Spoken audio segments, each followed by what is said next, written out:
Okay, there's probably some stuff that you need to know that I thought I would get out there. You probably noticed Sam Birch, right? Not practicing. He had a procedure done. Good news is I think he will be back. I don't know if for the first game or not. Chris Jones, defensive corner, same deal. Same exact deal as a matter of fact. So we'll hope that for both of those guys to see where they are at that time. You may have noticed a red 78 out there that was once had a white jersey on 78.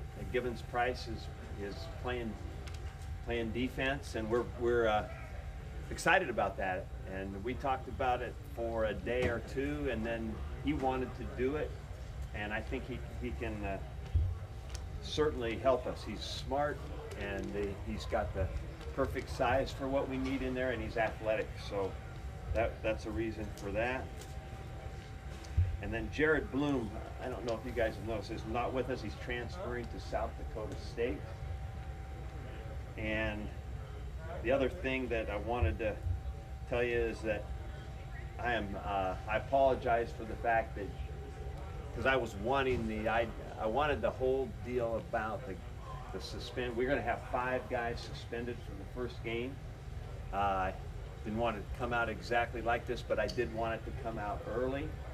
So we let you know. I'm not going to give you their names, and I'm not going to give you why, but it was obviously a team violation, and then we will be anxious to have those guys back in the fold after that.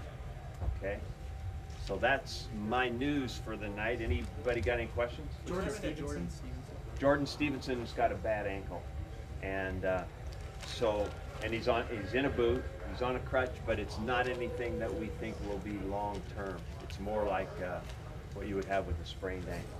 Those 5 players, will you release that the week of the game, or are you just going to hold it in house? You know, let me think about how to do that with the. You know, it will become obvious as the kickoff occurs. So I'll probably let you know. Okay. Is one of them a so-called starter, as the Portland paper indicated? I don't know about that. Okay, I'm not going to say any more about who it might be. What's the situation with the wide receivers and the injuries that have happened there? You know, I think that I'm plagued with that. That's been an every year camp occurrence for me, and we did everything we could with the conditioning of the players and the thoughts about practice to try to prevent it. The fact of the matter is, camp is tough on receivers and defensive backs with the amount of running they do. And what happens is you lose a couple, then more work goes to a few more, and then they get a little bit overworked, and then it affects how the whole team can practice. That's why, as you guys have noticed, I love to go 2 groups, get guys lots of reps, but the receiver depth has held us back. The good thing is we don't anticipate those guys being gone for long, but in the meantime, this is how we have to do it. That's why the practices have been a little longer, because we're only going 1 group. We still need the repetitions, but you can go back and you work through the receivers a little less. You know, we really had an idea of how we wanted to do it. We really limited individual drills early that were long running drills.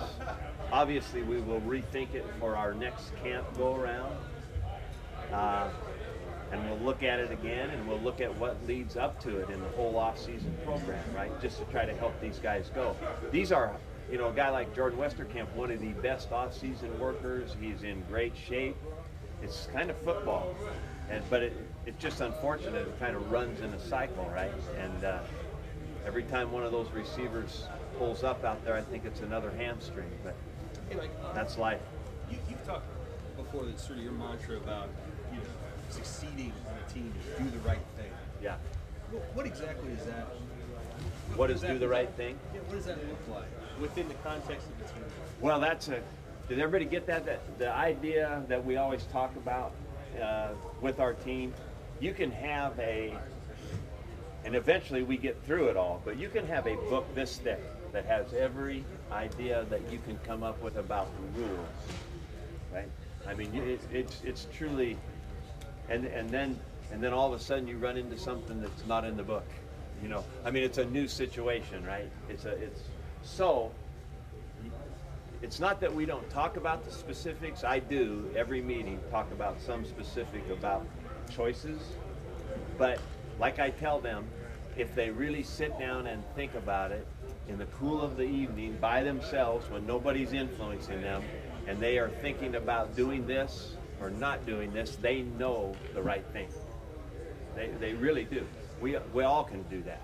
We all can say, now, we all know too they're young and they get involved with other stuff that influences what they're doing, but the real crux of the matter is there is a choice and there is a right and there is a wrong.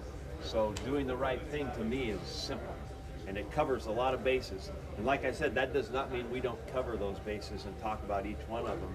But as I say in general at the end when I'm talking about how we're going to do this thing, is basically you sum it all up and it says do the right thing, make the right choice, and you know what that is. What was the thought process behind not releasing the names of the players suspended? I don't know right now. I'm just interested in keeping that till the really appropriate time to do it, but I just wanted you to know that we are going to do that. All right, we'll get Coach Banker.